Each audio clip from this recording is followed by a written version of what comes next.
Hello friend, welcome to let education YouTube channel में आपका स्वागत है।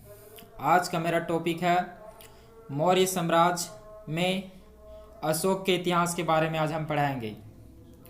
तो अगर आप चैनल को सब्सक्राइब नहीं किए हैं तो जाकर चैनल को सब्सक्राइब कर लीजिए और लाइक कीजिए, शेयर कीजिए एवं कमेंट कीजिए कैसा लगा वीडियो। तो अगर आप टेलीग्राम ग्रुप में नहीं जुड़े हैं तो जाकर टेलीग्राम ग्रुप में जाकर जुड़ जाइए।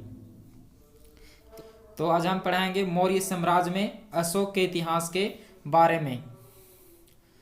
तो इसमें नंबर 1 पॉइंट है बिंदुसार का उत्तराधिकारी अशोक महान हुआ, जो 269 ईसा पूर्व में मगध की गद्दी पर बैठा। तो क्या हुआ? बिंदुसार का उत्तराधिकारी कौन हुआ? अशोक महान हुआ, जो 269 ईसा पूर्व में मगध की गद्दी पर बैठा। अगला पॉइंट है राजगद्दी पर बैठने के समय अशोक अवंती का राज्यपाल था। तो जिस समय इसका राज अभिषेक हुआ मगध की गद्दी पर, उस समय यह अशोक कहाँ का था राज्यपाल? तो अवंती का था राज्यपाल था। अगला पॉइंट है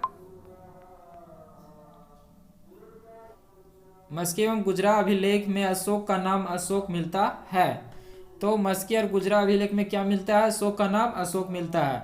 पुराणों में अशोक को अशोक वर्धन कहा गया है। तो पुराणों में अशोक को क्या कहा गया है? अशोक वर्धन कहा गया है। अगला पॉइंट है अशोक ने अपने अभिषेक के 8वें वर्ष लगभग 261 ईसा पूर्व में कलिक पर आक्रमण किया और कलिक की राजधानी तोसली पर अधिकार कर लिया। तो अशोक का राजाभिषेक कब हुआ? 269 ईसा पूर्व में। उसके 8 वर्ष मतलब 8 वर्ष जब उसके राजगद्दी पर अभिषेक हो गया तो 8 वर्ष के बाद वह क्या किया? कलिक, वर्तमान का उड़ीसा का क्षेत्र है, उसे कलिक क्षेत्र कहा जाता था, तो आक्रमण किया और कलिक की राजधानी तोसली, तो कलिक की राजधानी कहाँ थी? तोसली थी, उस पर अधिकार कर लिया। तो अगला पॉइंट है फिलिनी का कथन है कि मिस्र का राजा फिलाडेल्फस टालमी II ने पाटलिपुत्रम में निसियस नामक एक राजदूत भेजा था अशोक के दरबार में। अगला पॉइंट है उपगुप्त नामक बौद्ध भिक्षु ने अशोक को बौद्ध धर्म की दीक्षा दी। तो उपगुप्त से एक बौद्ध भिक्षु था, उसने अशोक को बौद्ध धर्म की दीक्षा दी थी। तो बौद्ध धर्म की दीक्षा जब प्राप्त उन्होंने की थी, तब से ही उनका मन परिवर्तन हुआ, अशोक का मन परिवर्तन हुआ और वह एक सन्यासी की तरह जीवन बिताने लगे थे अशोक, तो बौद्ध धर्म को अपनाने के बाद। अगला पॉइंट है अशोक ने आजीवकों को रहने हेतु बराबर की पहाड़ी में 4 गुफाओं का निर्माण कराया, जिनका नाम कर्ज, चौपाल, सुदामा और विश्व झोपड़ी था। तो अशोक ने क्या किया था? जो आजीवक हैं, जो मतलब सन्यासी हैं, मतलब जो तपस्या करते हैं, उन्होंने क्या किया? अशोक ने क्या किया? आजीवकों को रहने हेतु उस समय जहाँ ठहरने हेतु बराबर की पहाड़ी में 4 गुफाओं का निर्माण करवाया, जिनका नाम था कर्ज, चौपाल, सुदामा और विश्व झोपड़ी। अगला पॉइंट है नोट अशोक के पुत्र दशरथ ने आजीवकों को नागार्जुन गुफा प्रदान की। तो अशोक का पुत्र। अगला पॉइंट है अशोक की माता का नाम क्या था? सुभद्रांगी। अगला पॉइंट है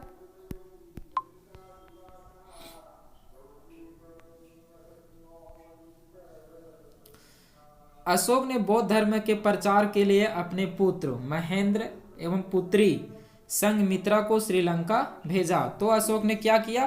तो अशोक जब बौद्ध धर्म बना तो उसके बाद वह से बौद्ध धर्म के प्रचार करने खातिर क्या किया?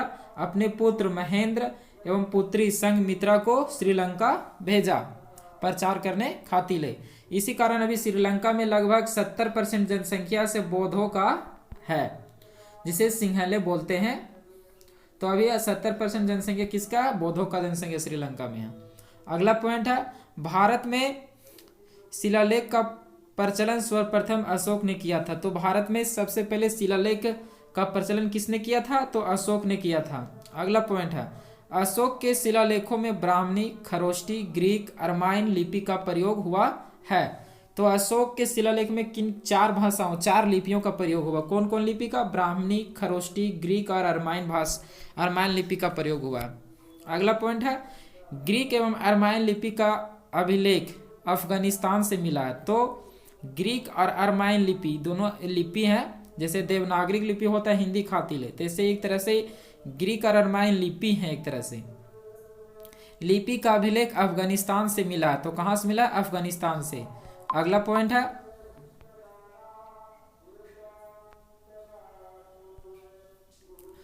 खरोष्टी लिपि का अभिलेख उत्तर पश्चिमी पाकिस्तान से मिला है। तो खरोष्टी लिपि है, यह कहाँ मिला है? उत्तर पाकिस्तान, उत्तरी पश्चिमी पाकिस्तान, मतलब जम्मू कश्मीर और पाकिस्तान का जो एरिया है उस क्षेत्र में मिला है खरोष्टी लिपि। अगला पॉइंट है, ब्राह्मणी लिपि के अभिलेख शेष भारत में मिले हैं। तो ब्राह्मणी लिपि है से वो पूरे भारत में चलता था, शेष भारत मतलब पूरे भारत में मिला है ब्राह्मणी लिपि का अभिलेख। अगला पॉइंट है, अशोक के अभिलेखों को 3 भागों में बांटा जा सकता है। तो अशोक के अभिलेखों को कितने भागों में बांटा जा सकता है? 3 भागों में। पहला शिलालेख, दूसरा स्तंभ लेख तथा तीसरा है गुहा लेख।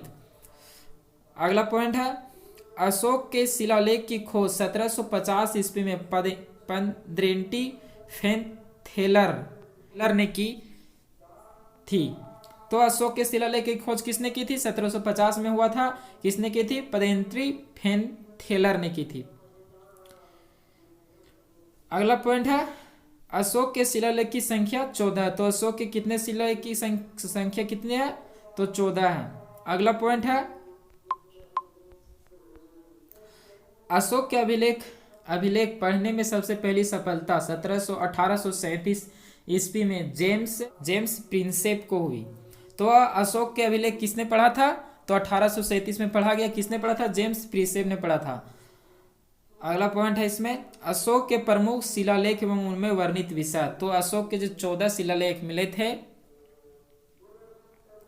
तो उन शिलालेखों में क्या क्या लिखा हुआ था तो उसके बारे में है। तो पहला शिलालेख है, इसमें क्या लिखा हुआ? वर्णित विषय क्या है?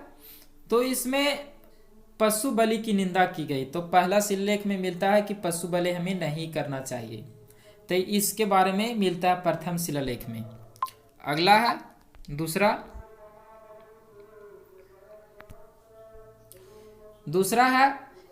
दूसरा शिलालेख है, इसमें अशोक ने मनुष्य एवं पशु दोनों की चिकित्सक व्यवस्था का उल्लेख किया है। तो अशोक का दूसरा शिलालेख क्या कहता है? इसमें मनुष्य और पशु दोनों के लिए हॉस्पिटल या अस्पताल की व्यवस्था का उल्लेख मिलता है। इससे पता चलता है कि अशोक एक अच्छा राजा था उस समय का। अगला पॉइंट है, तीसरा शिलालेख, इसमें राजकीय अधिकारियों को यह आदेश दिया गया है कि वे हर 5वें वर्ष के उपरांत दौरे पर जाएं। इन शिलालेख में कुछ धार्मिक नियमों का भी उल्लेख किया गया है। तो क्या है? इसमें राजकीय अधिकारियों के आदेश दिया गया है कि वे हर 5वें वर्ष के उपरांत दौरे पर जाएं। इसमें शिलालेख में कुछ धार्मिक नियमों का भी उल्लेख मिलता है। अगला पॉइंट है, चौथा शिलालेख, इस अभिलेख में भेरी घोष की जगह धम घोष की घोषणा की गई है। तो इस शिलालेख में क्या मिलता है? भेरी घोष के स्थान पर धर्म घोष मतलब धर्म की घोषणा की गई है इसमें, कि एक व्यक्ति का क्या क्या धर्म होता है। अगला पॉइंट है, 5वां शिलालेख, इस शिलालेख में धर्म महापात्रों की नियुक्ति के विषय में जानकारी मिलती है। तो इस शिलालेख में क्या मिलता है? धर्म के महापात्रों मतलब विद्वानों की नियुक्ति की विषय की जानकारी मिलती है। अगला पॉइंट है, 6ठा शिलालेख है, इसमें आत्मनियंत्रण की शिक्षा दी गई है। तो इसमें क्या है? आत्मनियंत्रण की शिक्षा दी गई है, मतलब अपनी सुरक्षा स्वयं करना है, ऐसी इसमें शिक्षा दी गई है। अगला पॉइंट है,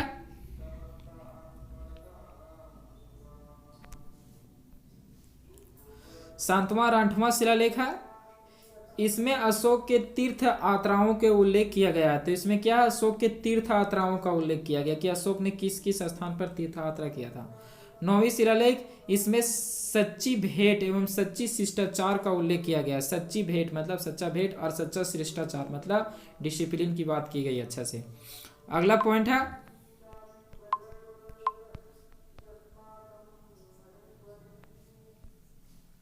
10वां शिलालेख, इसमें अशोक ने आदेश दिया है कि राजा तथा उच्च अधिकारी हमेशा प्रजा के हित में सोचेंगे।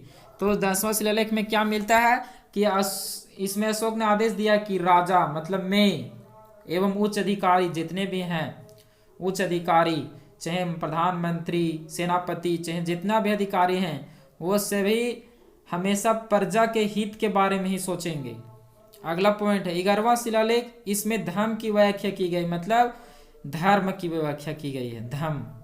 अगला पॉइंट है 12वां शिलालेख, इसमें स्त्री महापात्रों की नियुक्ति एवं सभी प्रकार के विचारों में सम्मान की बात कही गई है। तो इसमें है से स्त्री महापात्रों मतलब स्त्री का भी अधिकार बराबर दिया जाए, ऐसी इसमें बात कही गई है। अगला पॉइंट है 13वां शिलालेख, इसमें कलिग युद्ध का वर्णन एवं अशोक के हृदय परिवर्तन की बात कही गई है। इसमें पड़ोसी राजाओं का वर्णन है।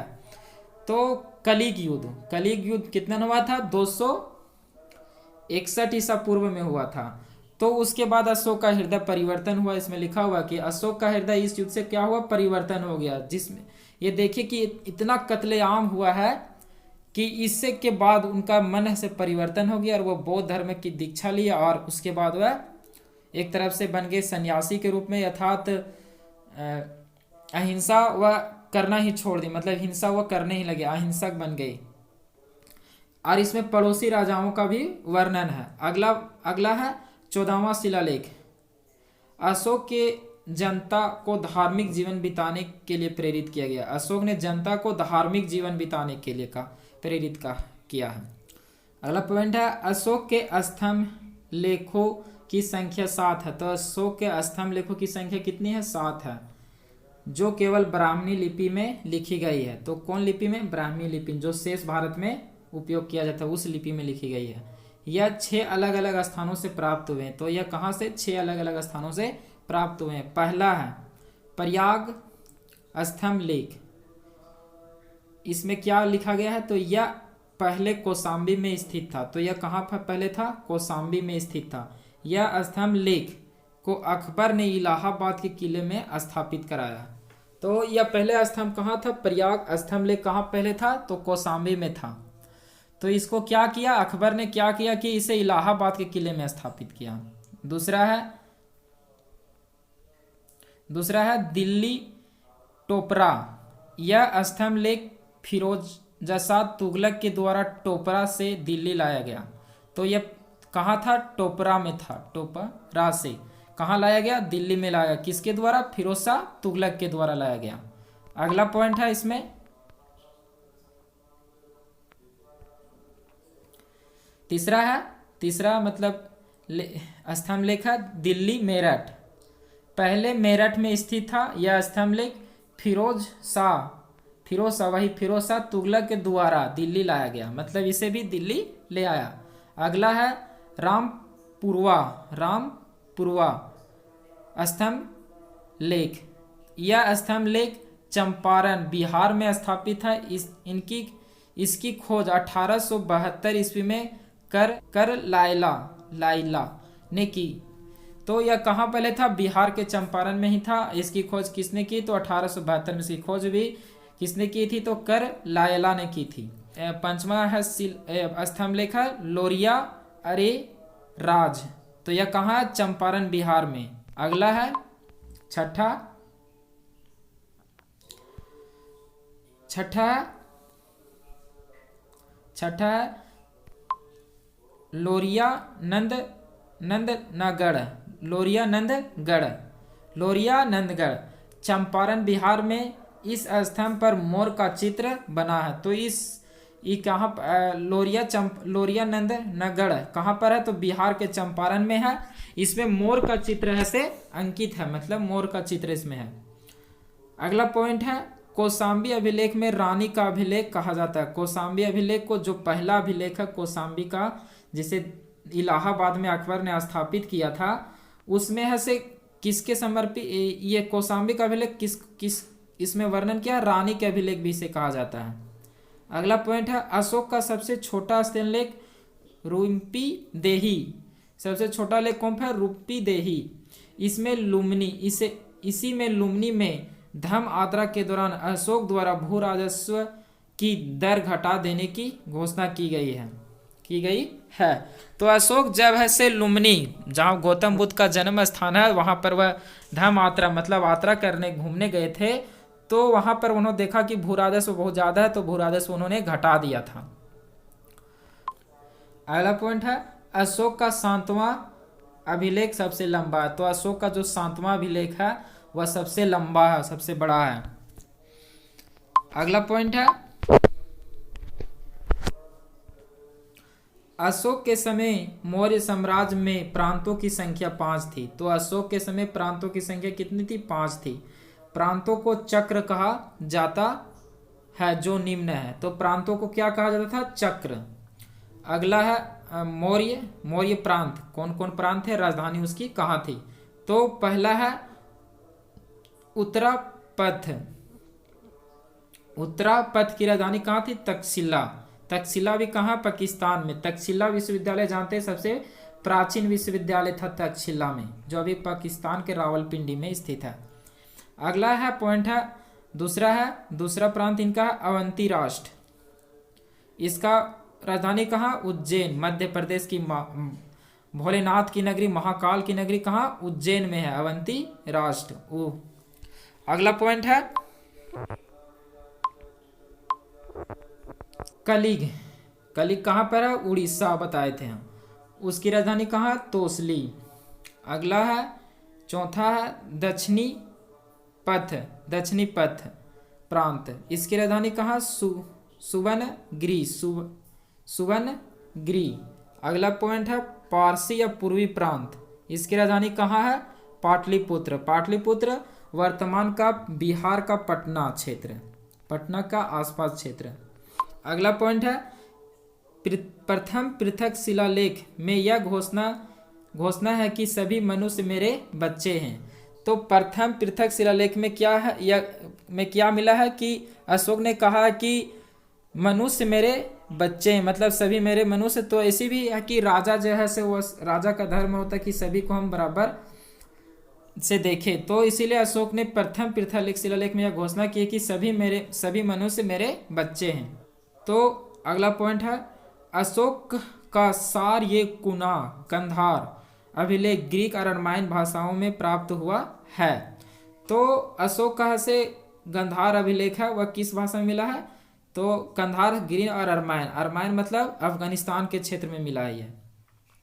अगला पॉइंट है साम्राज्य में मुख्यमंत्री एवं पुरोहित की नियुक्ति के पूर्व इनके चरित्र को काफी जांचा परखा जाता था, जिसे उपाधा परीक्षण कहा जाता था। तो अशोक के दरबार में क्या हुआ करता था, तो मुख्यमंत्री और पुरोहित का जब चयन होता था तो उनकी नियुक्ति से पूर्व, मतलब उसकी जब नियुक्ति हो रही है तो उसके चरित्र को काफी जांचा और परखा जाता था कि यह कैसा व्यक्ति है। उसके बाद उसे प्रधानमंत्री या मुख्यमंत्री का पद या मुख्यमंत्री या पुरोहित का पद दिया जाता था। इस जांच मतलब जब ये जांचा तो इस जांच प्रथा को क्या कहा, मतलब जांच परखा जाता था, जिसे उपाधा परीक्षण कहा जाता था। अगला पॉइंट है सम्राट की सहायता के लिए एक मंत्री परिषद होती थी। तो अशोक के दरबार में या चाहे फिर मौर्य काल में क्या होता था कि सम्राट की सहायता के लिए मंत्री परिषद हुआ करती थी। जैसे आजकल का कैबिनेट होता है तो उसी तरह से पहले होता था मंत्री परिषद, जिसमें सदस्य की संख्या 12, 16 या 20 हुआ करती थी, मतलब 12, 16 या 20 हुआ करती थी। अगला पॉइंट है अर्थशास्त्र में शीर्ष अधिकारियों के रूप में तीर्थ का उल्लेख मिलता है, जिसे महापात्र भी कहा जाता था। इसकी संख्या 18 है। तो अर्थशास्त्र जो चाणक्य का अर्थशास्त्र है उसमें अधिकारियों के रूप में तीर्थ का उल्लेख, मतलब तीर्थ सबसे बड़ा अधिकारी हुआ करता था, उल्लेख मिलता है, जिसे महापात्र भी मतलब इसे महापात्र भी कहा महामात्र भी कहा जाता था। इसकी संख्या कितनी थी, 18 थी। अगला पॉइंट है अर्थशास्त्र में चर जासूस जासूस को कहा जाता था। अर्थशास्त्र में है से, चाणक्य के अर्थशास्त्र में क्या है कि चर है से उसे जासूस कहा जाता था। अगला पॉइंट है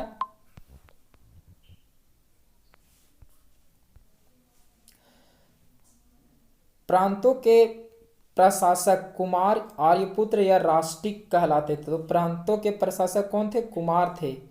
जो राजा के पुत्र हुआ करते थे कुमार या चाहे आर्यपुत्र, तथा राष्ट्रिक कहलाते थे। अगला पॉइंट है प्रांतों का विभाजन विषय में किया गया था। तो विषय में किया गया था। प्रांतों का विभाजन किस में किया गया था? तो विषय में किया गया था, जो विस्पति के अधीन होता था। तो प्रांतों का विभाजन विषय में किया गया था, जिसके प्रधान क्या होते थे? विस्पति कहलाते थे। अगला पॉइंट है प्रशासन में सबसे छोटी इकाई ग्राम थी। तो इसमें छोटी इकाई क्या थी? प्रशासन में सबसे छोटी इकाई ग्राम थी, जिसके मुखिया ग्रामिक कहलाते थे। तो मुखिया क्या कहलाते थे? ग्रामिक कहलाते थे। अगला पॉइंट है अर्थशास्त्र में वर्णित तीर्थ। जो 18 तीर्थ का वर्णन है महापात मात्रा कहा गया है।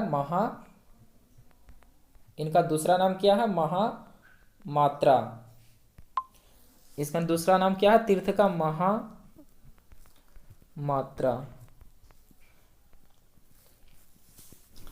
तो इनका उल्लेख कितना है? 18। महामात्रा का कितना उल्लेख है? 18। तो 18 के बारे में हम यहाँ बताएंगे। तो पहला इसमें है मंत्री प्रधानमंत्री। मंत्री मतलब प्रधानमंत्री। अगला है पुरोहित, धर्म ये दान विभाग का प्रधान। तो मंत्री कौन? मंत्रियों का प्रधानमंत्री, मंत्रियों का मतलब मेन हेड कौन होता था? प्रधानमंत्री होता था। दूसरा है पुरोहित किसका प्रधान था? धर्म एवं दान विभाग का प्रधान था। तो पुरोहित कौन विभाग का प्रधान था? तो धर्म एवं दान विभाग का प्रधान था। सेनापति सैन्य विभाग का प्रधान था। तो सेनापति क्या था? सैन्य विभाग का। चौथा है युवराज, मतलब राजपुत्र। राजा का पुत्र हो उसे राजपुत्र, तो उसे क्या कहा जाता था? युवराज कहा जाता था। अगला पॉइंट है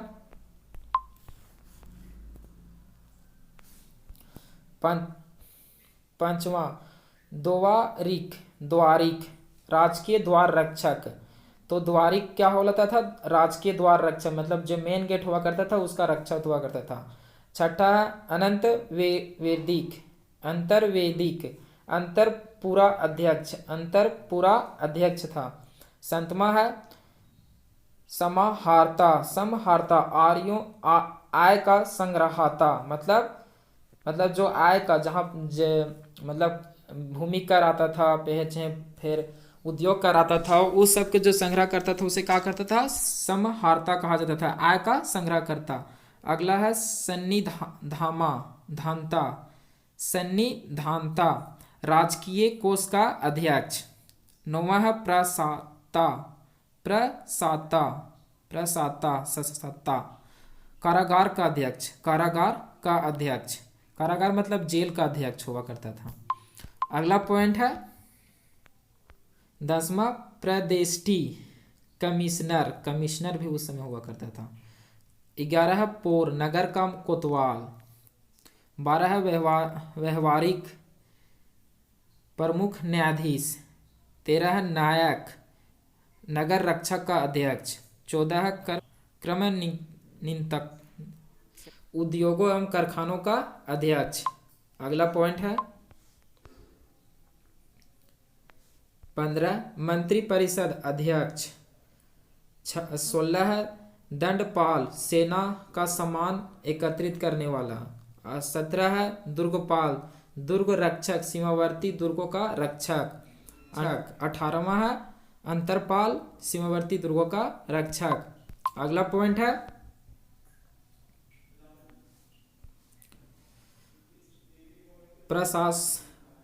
प्रशासकों में सबसे छोटा गोप था।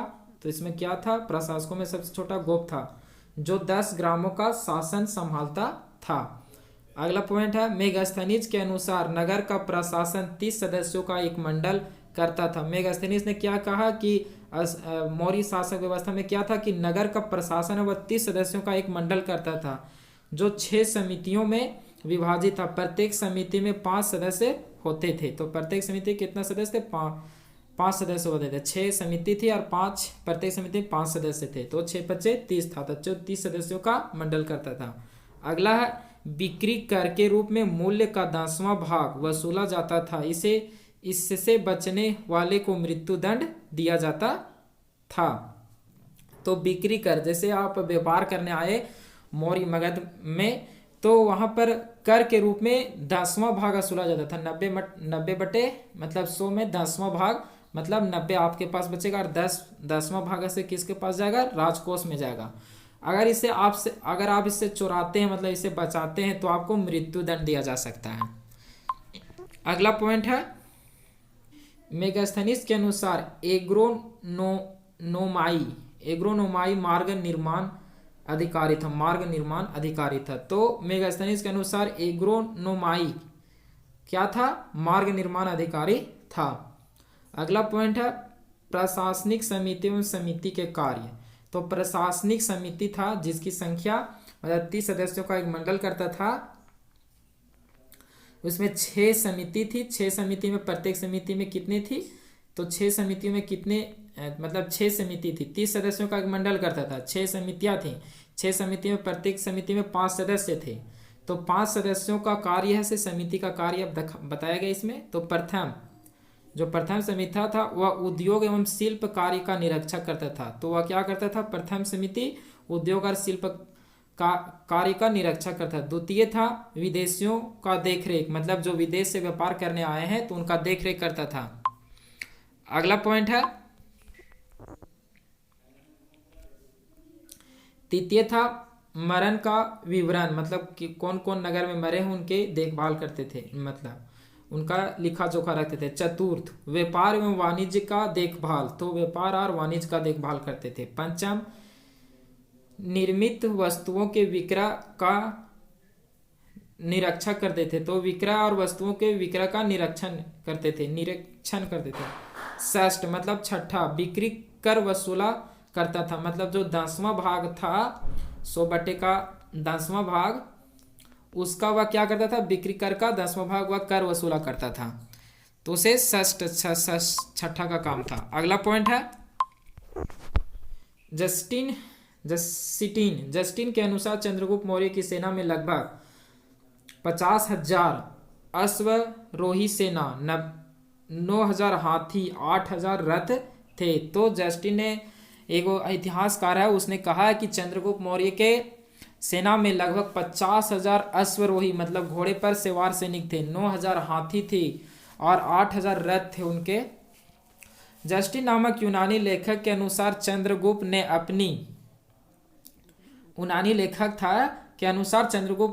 ने अपनी 6 लाख फौज के सारे भारत को रौंद दिया। तो जस्टिन ने कहा कि चंद्रगुप्त मौर्य के पास कितनी सेना थी? 6 लाख सेना थी। तो यह पूरे भारत को रौंद देती थी। यह बात सही भी हो सकती है तो और नहीं भी, लेकिन यह सही है। चंद्रगुप्त ने पश्चिमोत्तर भारत को सेल्यूकस की गुलामी से मुक्ति किया था। तो सेल्यूकस निकेटर जो सिकंदर का सेनापति था उससे गुलामी से मुक्त कराया था। कौन? तो चंद्रगुप्त मौर्य ने। अगला पॉइंट है युद्ध क्षेत्र में सेना का नेतृत्व करने वाले अधिकारी नायक कहलाते थे। तो जो युद्ध क्षेत्र में सेना का नेतृत्व करते थे उन्हें क्या कहा जाता था? नायक कहा जाता था। अगला पॉइंट है सैन्य विभाग का सबसे बड़ा अधिकारी सेनापति होता था। तो सैन्य विभाग का सबसे बड़ा अधिकारी कौन था? सेनापति।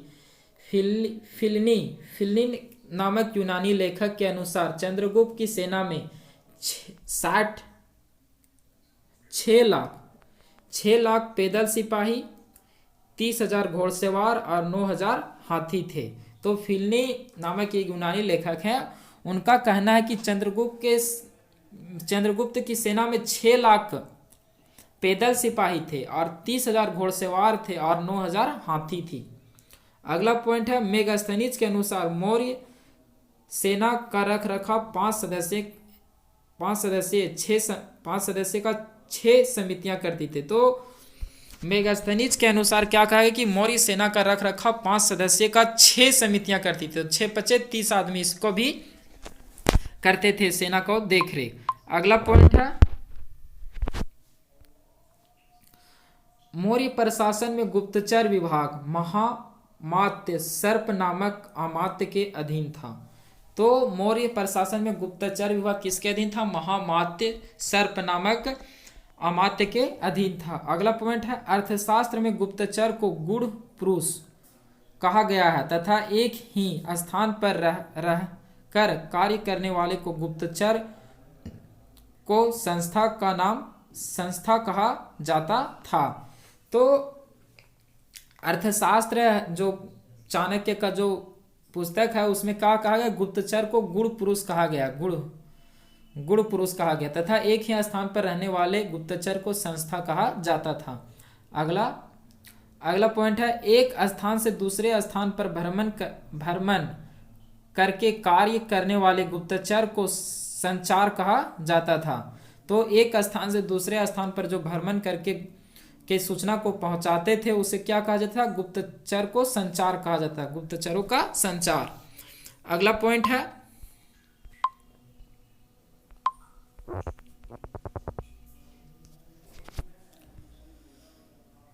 अशोक के समय जनपदीय न्यायालय। तो अशोक के समय जनपदीय न्यायालय के न्यायाधीशों को राजुक कहा जाता था। अगला पॉइंट है सरकारी भूमि को सीता भूमि कहा जाता था। तो सरकारी भूमि जो राजा के भूमि होता था उसे कौन भूमि कहते थे? तो सीता भूमि कहा जाता था। अगला पॉइंट है बिना वर्षा के अच्छी खेती होने वाली भूमि को अदेव मृतक कहा जाता था, अदेव मृतक कहा जाता था। तो बिना वर्षा के अच्छी फसल होने वाले को अदेव मृतक कहा जाता था। अगला पॉइंट है सैन्य समितियां एवं उनके कार्य। तो जो सैन्य समितियां थी जिसमें 6 समितियां थी और प्रत्येक समिति में कितने थे? प्रत्येक समिति में 5 सदस्य हुआ करते थे। तो उनके कार्य और उनके बारे में बताया गया। तो प्रथम समिति के कार्य, प्रथम जल सेना की व्यवस्था। तो प्रथम कौन था? जल सेना की व्यवस्था। द्वितीय है यातायात एवं रसद की व्यवस्था करना। तृतीय है सैनिकों को देखरेख करना। अगला है चतुर अश्वरोहियों की सेना को देखरेख करना, मतलब जो घोड़े पर सवार हैं उनकी देखरेख करना। पंचम है गज सेना की देखरेख, मतलब हाथियों पर जो सेना है उसे देखरेख करना। षष्ठ है रथ सेना की देखरेख करना, मतलब जो रथों पर हैं, जो 2 पहिया और 2 घोड़े पर हैं उनकी देखरेख करना। अगला पॉइंट है मेगास्थनीज ने भारतीय समाज को 7 वर्गों में विभाजित किया। तो मेगास्थनीज है जो चंद्रगुप्त मौर्य के दरबार में रहा करता था, राजदूत था। तो मेगास्थनीज भारतीय समाज को 7 वर्गों में बांटा। तो उन्होंने 7 वर्गों में भारतीय समाज को बांटा। पहला है दार्शनिक, दूसरा है किसान, तीसरा है अहीर, चौथा कारीगर, 5वां है सैनिक और 6ठा है निरीक्षक एवं 7वां है सभासद। अगला पॉइंट है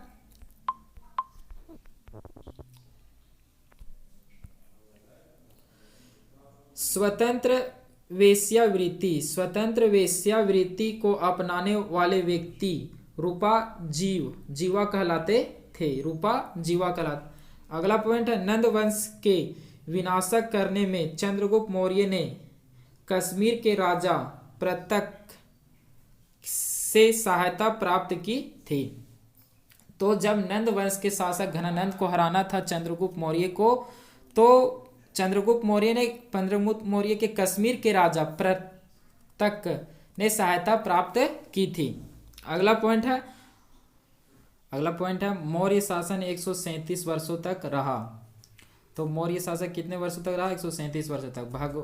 भगवत पुराण के अनुसार मौर्य वंश में 10 राजा हुए, जबकि वायु पुराण के अनुसार 9 राजा हुए। तो भगवत पुराण के अनुसार क्या कहा गया कि मौर्य वंश में 10 राजा हुए, लेकिन वायु पुराण में क्या गया है कि 9 राजा हुए मौर्य वंश में। लास्ट पॉइंट आज का, मौर्य वंश का अंतिम शासक बृहदर्थ था। इसकी हत्या इसके सेनापति पुष्य पुष्य मित्र सुग ने 185 ईसा पूर्व में कर दी और मगध पर सुग वंश की नींव डाली।